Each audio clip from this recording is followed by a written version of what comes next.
mbokk yi asalaamaaleykum wa rahmatullahi taala wa barakatuh mbokk yi lii mooy trading boo leen xoolee ci biir site bi ñuy wax Pocket Option donte am naa ci dara waaye les 7831 dollars yooyu wàllum compte démo la sama compte réel bi maanaam ci gàttal boo leen bëggee di gis 0,93 moo ci ne ngeen xam ko. léegi nag artu bi nag mooy trading sëñ bi yow mi may seetaan di seetaan sama vidéo bi bu la leeree ne maa mbir mi xamagoo ko dëggantaan waaye boo fekkee ku mel ne man nga boo may tuddee doy na waar. man am naa ci expérience yu bari waaye trading dafa mën a safaanoo parce que ci man nga analyser ba lii kat moom maanaam mu doon lii waaye boo ñëwee fekk fa leneen. par exemple dañuy wax ne ñaari koros yi ñaari ligne yi nga xamante ni moom mooy indicateur Macadi bi bu fekkee maanaam laalante nañu bi verte bi jëm suuf bu baax a baax da ngay gis ne maanaam courbe kii bi dafay wàcc ngeen xool ngeen essayé ma xool gis nga boo duggee position gis nga xam nga fii wane na ne wàcc na gañe naa trade bi boo xoolee fi ñu toll gañe naa ko maanaam am na 192 dollars yi ma ci yokkal. waaye léeg-léeg mën nga koo def maanaam mu indi benn safaanoo mu indi loo xamante ni benn désagrément. léegi nag maanaam mbir mi ay kee la ay ñu ko waxatee ay devises yu bari la du caagi ne bee ngeen gis ni mooy dollar canadien ak xawma ban ak ban doo nga fi ne par exemple boo xoolee bu werte bi bu laalee bu xonk bi normalement daa war a yéeg prix bi daa war a yéeg xaaral ñu anticiper ko normalement bu ko laalee daa war a yéeg waaye dañoo yàkkamti wala boog gañe nañ ko fi ndal ni waaye normalement bu ko laaloon jëm kaw bëtt ko tamit daa war a yéeg. waaye dafa am donte maanaam méthode yi nga xam ne laa doon wax mooy méthode analyse technique analyse fondamentale mooy bi nga xamante ni maanaam dañu koy jëfandikoo ngir di xool maanaam réew ma situation économique am lan moo fa xew lan mooy dox jamono ji ndax par exemple bu waaji nekkat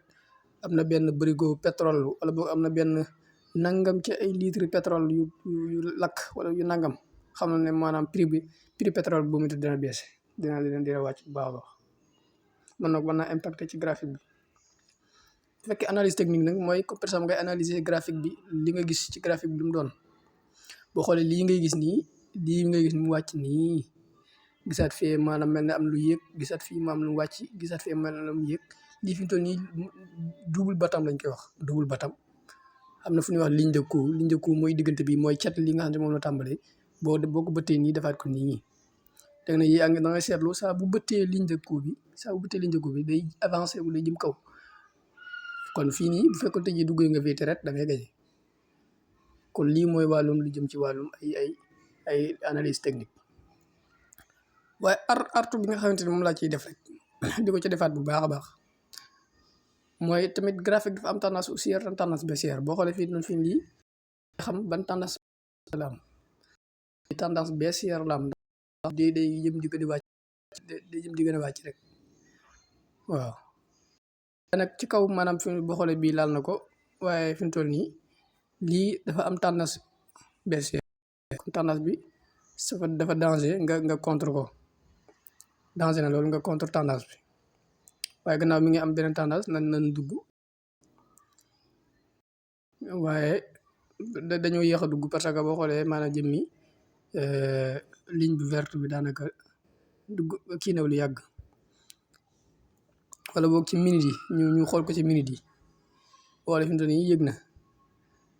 maanaam bu fekkoon dañoo tànn lu tolloog 10 secondes wala 15 secondes mën nañoo am traite bu gagnant ndax day fekk booba maanaam prix bi dépassé ko. waaye li ci am solo rek mooy yéen ñi nga xamante ni xamoo leen mbir mi bu leen ci masa dugal seen koppar ku ko ci dugal di nga ko ñàkk de man mii rek li ma ñàkk su ma ko waxoon am na ci loo xam si kenn du ko def àddina loo xamut mbir moo xamut bu maanaam bu ca teel a dugal da nga xamante ni yow dafa sax ca xol waaw. fi ngi joxaleen misaal ba xam rek maanaam boo xoolee fii mi ngi bëgg a laal maanaam traite bi mi ngi bëgg a laal kii bi maanaam ligne bu xonk bi. donc bu fekkonte ji laal na ko ba weesu ko nga xam si da ko bëtt comme ni mu demee fii nii maanaam boobaa traite bi day wàcc maanaam jëm prix bi day wàcc. lu yu xonk yi ngay gis nii moom mooy vente moom mooy ñi nga xam si dañuy jaay. yu wert yi ngay gis ni nag mooy ñi nga xam dañuy jënd dañuy def achat ne boo xoolee bëtt na ko daanaka mën naa xaaral ma xool tuuti boo xoolee laalante nan te prix bi waaye toujours prix bi da ngay gis ne mi ngi jëm kaw kon fii mën nañoo dugg nañ dugg fii ba xam gis nga attention parce que kii bi jëmmi prix bi dafa doon lu mel ne luxe app maanaam da doon mel luy xool ca kaw li nga xam si moom mooy jëm ca kaw lii mooy li jëm ci wàllum ay analyse technique ngay xool di analyser ba xam mbir mi fan lay àgg ak yu mel noonu loolu mooy analyse technique ci gàttal daanaka waaw. jëmmi analyse technique nag dafa xaw a compliqué boo ko xamee nag moom day yomb lool boo xoolee gis nga maanaam ba mu ko bëttee gis nga ko noonu wàcc gi mu wàcc da ko confirmé waaw parce que day mel ne yow day topp maanaam histoire bi mu amoon rek day def nii yëgaat wàccaat yëgaat waaye nag maa ngi ci artu bu baax daal ci ndaw ñi yëpp képp koo xamante ni xamoo luy trading bu ci dugg boo ci duggee di nga ñàkk sa xaalis bu bari waaw maa leen ko jërë ngeen jëf